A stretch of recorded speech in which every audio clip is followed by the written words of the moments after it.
Mariana tinha... Olá, meus amigos, minhas amigas, estamos começando mais um programa Otávio Albuquerque, Cultura em Pauta, já tradicional de todas as segundas e quartas-feiras, sempre trazendo aqui um convidado super especial para tratarmos de educação, cultura em âmbito local, mas também a partir de questões de caráter universal. Não é diferente hoje eu recebo aqui com muita satisfação o professor Lênin Campos para discutirmos sobre o sistema democrático, se ele está dando certo aqui no Brasil, de 1988, depois da redemocratização, até os dias atuais. Professor Lênin Campos, muito obrigado pela presença. Eu que agradeço o convite. Antes da gente conversar com o professor Lênin, mandar um abraço aí para o nosso parceiro comercial, o querido Tião, lá na rua Juiz de Fora, em Neópolis, em Natal, sempre contribuindo conosco. Um grande abraço aí para o nosso querido Tião, Bar e Restaurante. Professor Lênin, para começarmos aqui o nosso papo, nesses 520 anos de história do Brasil, nós já fomos colônia, império, república, ditadura e tivemos, me corrija se eu estiver errado, 2 momentos de democracia, de 46 a 64, 46 depois da queda do Estado Novo do Vargas e de 88, depois da redemocratização, a Constituição, até os dias atuais. De lá para cá, nós tivemos 2 presidentes destituídos, Dilma Rousseff e Fernando Collor, e outros também que oscilaram no cargo. E, no momento, uma ascensão de um governo que flerta com o autoritarismo e o fascismo. Qual é a análise que o senhor faz? Que a democracia ainda não deu certo no Brasil e, levando em consideração esse caráter autoritário, conservador que o Brasil sempre demonstrou, vai ser difícil ela pegar aqui? Nossa, muita coisa. Primeiro a gente tem que pensar no que é democracia, né? A gente tem uma visão romântica sobre democracia, que ela fala, que as pessoas traduzem, inclusive, democracia como governo do povo. Isso é uma versão romântica que não tem muita relação com o que é democracia de fato. Democracia significa, ao pé da letra, governo da maioria. E a gente associou isso aqui no Brasil, e aí a gente fala sobre momentos democráticos em nossa história, de voto, eleição. Como se democracia seria sinônimo de você eleger alguém que ganhou por maioria de votos. E aí a gente olha e tem as experiências de outros países, como Inglaterra, que a gente tem eleição, mas é uma monarquia. Ou dos Estados Unidos, que é uma democracia, mas que as pessoas que ganham as eleições nem sempre são os que são votados pela maioria. Então a gente precisa primeiro definir que democracia que a gente está pensando, o que é ser democrático, né? Então eu queria que o senhor discorresse um pouco mais sobre essa questão, de que essa definição básica, fundamental, de que a democracia como um sistema do povo, ou um poder que emana do povo, se ela é uma banalidade, tendo em vista que a gente sabe muito bem que quem manda realmente no país são as elites econômicas, são eles que estão no poder desde a concepção do nosso país.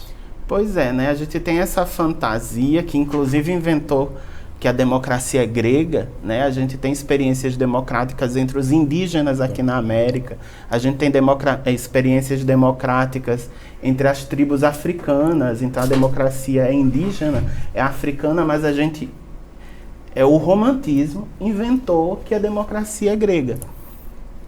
Então, a gente tem essa visão romântica de que primeiro, isso é um governo bom, porque a maioria sempre vai escolher coisas boas. Isso é uma questão que a gente precisa colocar sobre a democracia, né? A gente tem situações, né? A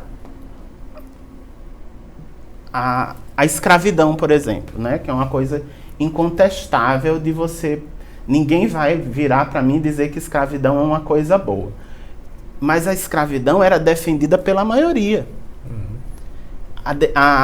Nesse caso, né, nesse sentido, nos Estados Unidos, por exemplo, né, a gente precisa usar exemplos de vários lugares para entender a nossa realidade.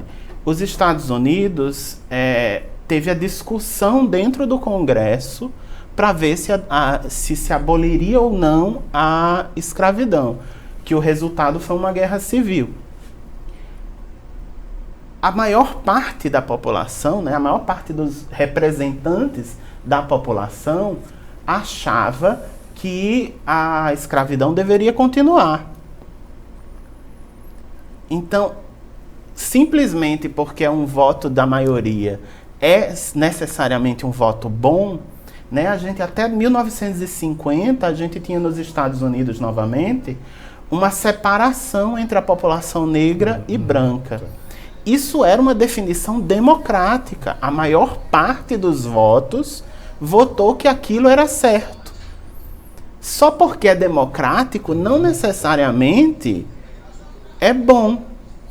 Igualdade, professor. O Alex de Tocqueville, pensador liberal, né, francês, ele caracterizou a democracia como um sistema que precisa de um mínimo de igualdade no campo jurídico, político, que é um sistema em que preconiza uma igualdade socioeconômica entre as pessoas.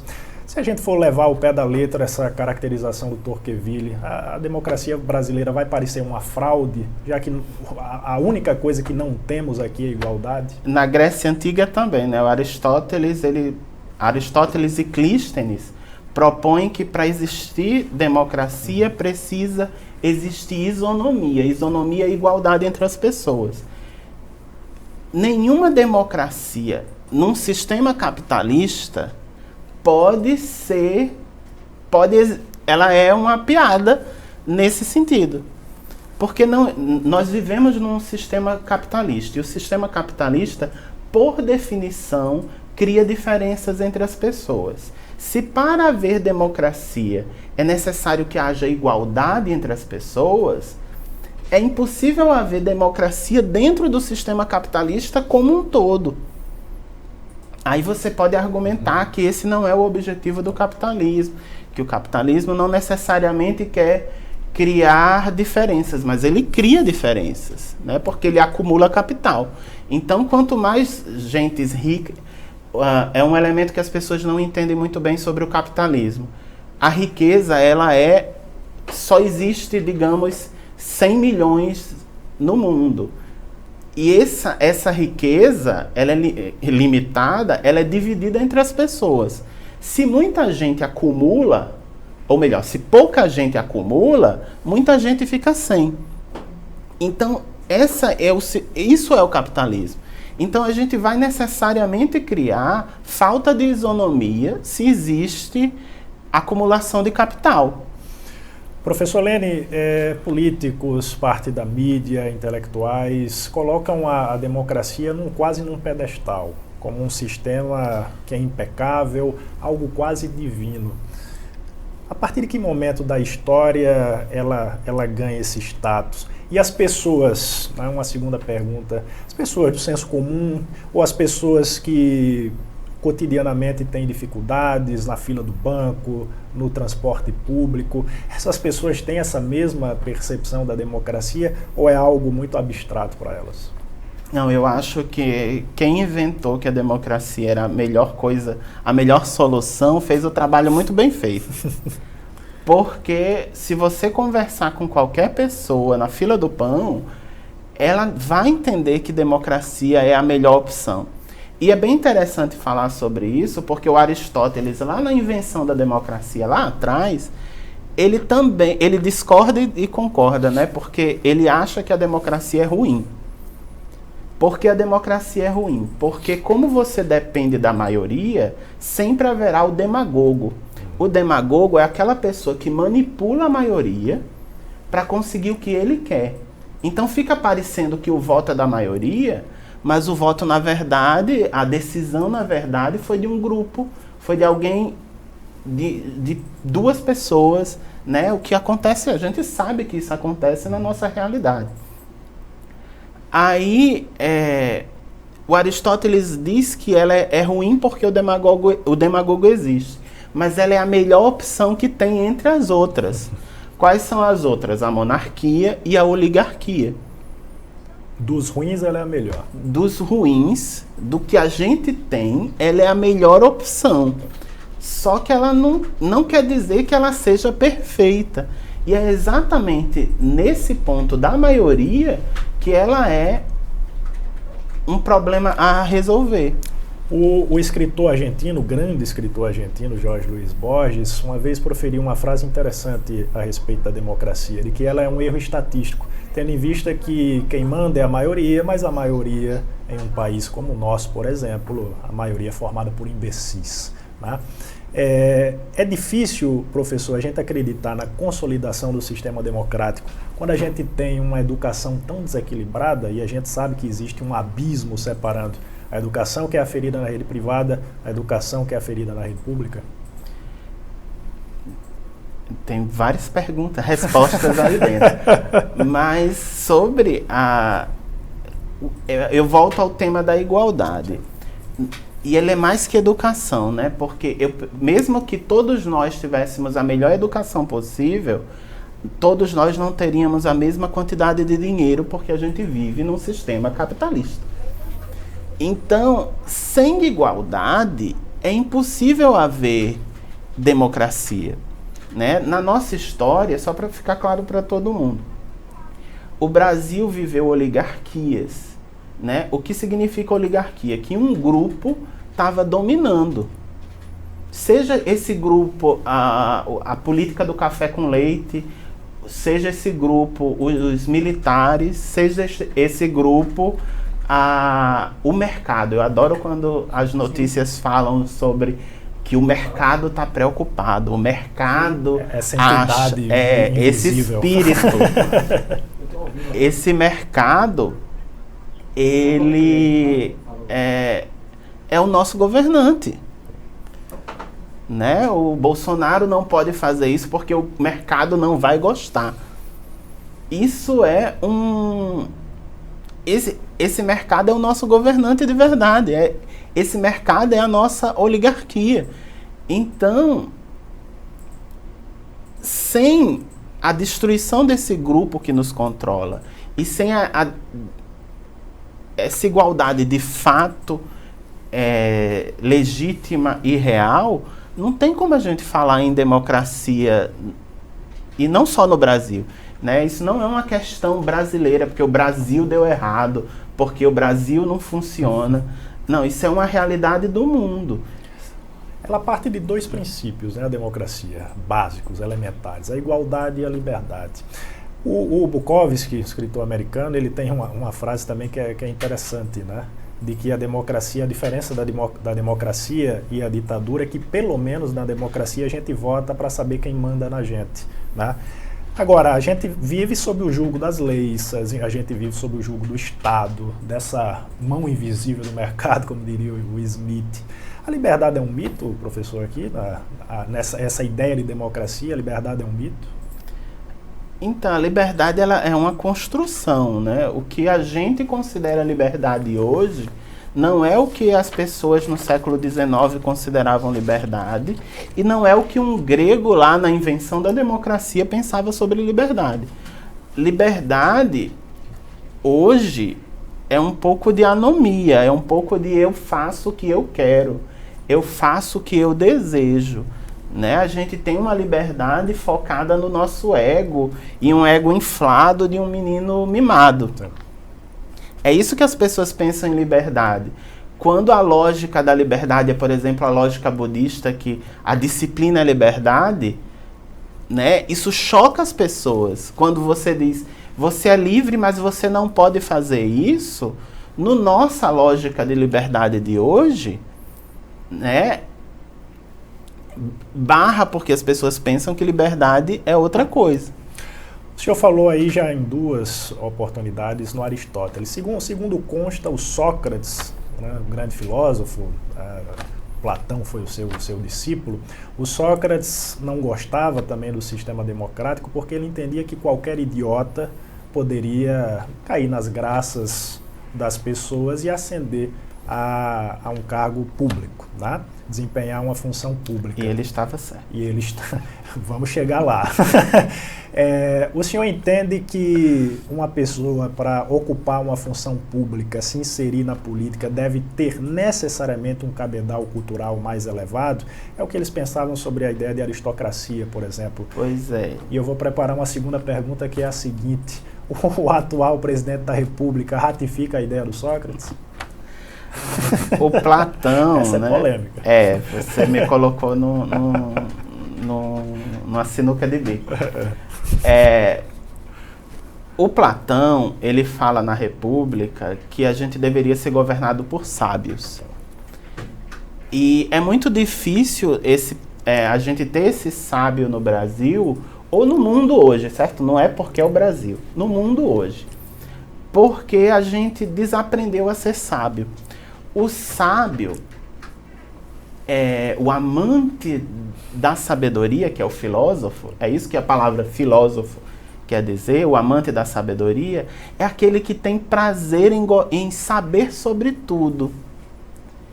E a gente está vivendo exatamente a situação contrária, em que pessoas que não sabem nada arrotam uma sabedoria, arrotam que sabem sobre tudo quando elas viram a luz da informação, né? Com as redes sociais, com as pessoas se informando pelo WhatsApp, com as fake news e a pós-verdade, a gente aprendeu e deu voz à pessoa que é exatamente o contrário desse sábio. Professor, um dos assuntos que são mais suscitados na política atual no Brasil é essa tal polarização. Geralmente, quando as pessoas analisam a política, é sempre a partir de um viés maniqueísta. Ou isso é 100% bom, ou isso é 100% ruim, o que é, digamos, uma visão pobre. O senhor entende que essa polarização faz parte do jogo democrático, ela é viável ou ela é extremamente danosa a essa democracia que ainda é claudicante no Brasil? Ela é o jogo, ela é o jogo do nosso movimento político. Você falar que ela é prejudicial, a gente não sabe se ela é prejudicial, a gente só vai saber se ela é prejudicial daqui a 10, 20 anos. Talvez ela não seja prejudicial, talvez ela resolva grandes questões, porque as pessoas... Agora, gente, pensem bem, as pessoas falam mal dessa polarização, mas agora as pessoas discutem política, certo? Seja bem, mal informadas, mas elas estão começando a discutir. 10 anos atrás, programas sobre isso, né, canais, pessoas discutindo sobre isso não acontecia. Essa polarização, talvez ela seja os extremos, né? A gente está esticando e indo para os extremos para depois voltar e poder conversar isso de forma melhor. Mas é o que eu estava falando sobre o sábio. Esse conhecimento, muitas dessas pessoas que estão nesses extremos, extremamente polarizadas, elas não conhecem o outro. Certo? E aí a gente tem a questão do sábio. Como é que você vai votar numa pessoa e colocar ela lá numa câmara, transformar ela no seu representante, se ela não tem a capacidade de olhar para o projeto do outro para avaliar se... Porque ela não conhece. O Bolsonaro dizia na campanha que ele não precisava conhecer as coisas porque ele teria especialistas que iam fazer isso por ele. Isso, na verdade, pesa contra ele, nessa lógica platônica, tá, gente? Hoje, na nossa realidade, de que as pessoas são cada vez mais especializadas, né? Que Deus abençoe Descartes por causa disso. Nessa lógica platônica, ele não seria um bom governante de jeito nenhum, porque ele estava assumindo que ele não era sábio naquele momento. Eu quero pegar uma discussão que o senhor já perpassou. Essa ideia de liberdade, quando a gente fala nessa ideia de liberdade promovida pela democracia, a gente pensa atualmente nas redes sociais. Humberto Eco já está se tornando um dogma do senso comum falar no Humberto Eco nesse caso, mas é sempre bom lembrar que quando se referiu à internet ou às redes sociais, ele disse que ela deu voz aos idiotas, né? Como é que o senhor vê o papel das redes sociais no processo democrático? É no sentido de consolidar a democracia, tendo em vista que, como o senhor bem falou, as pessoas antigamente não tinham voz, ou é no sentido de fragilizá-la, porque as discussões nas redes sociais, invariavelmente, não ultrapassam muito a superficialidade, há muita agressão, há muito conflito? Acho que o problema da rede social não é a rede social. A rede social é um sintoma. Se a gente resolvesse a rede social, o problema continuaria ali. É como você está com um problema neurológico e você toma um remédio para dor de cabeça. Você ficou sem a dor de cabeça, mas o seu problema neurológico continua lá. Nosso problema é educação. Nosso problema é falta de conhecimento. Então, na verdade, o que a gente tem com as redes sociais é uma possibilidade de melhorar tudo isso. Agora a gente precisa que os professores, os historiadores, os sociólogos, os filósofos saiam de trás das suas mesas para ir para essas redes sociais. A gente tem que ocupar esses lugares para que as pessoas conheçam ciência. Qual é o grande problema, e talvez os cientistas não tenham feito meia-culpa suficiente dessa situação, por exemplo, da vacina ou desses remédios que não têm função.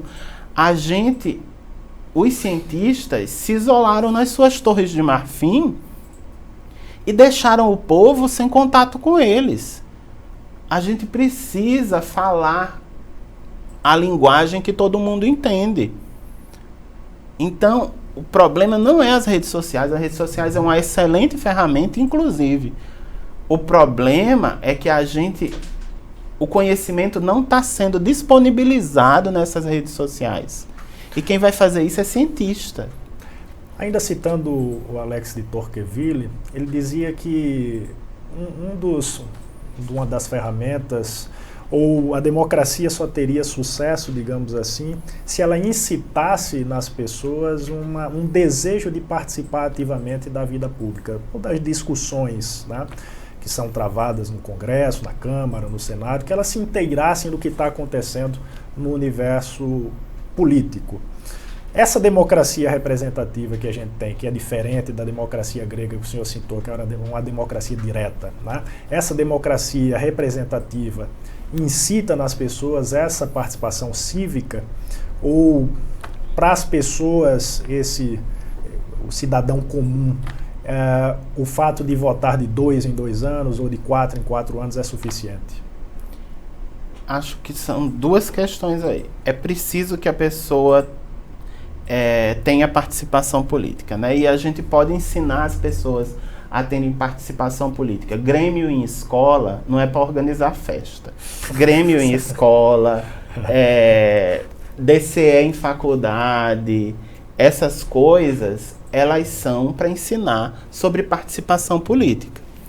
Então a gente precisa ensinar as pessoas, porque ninguém nasce sabendo fazer isso.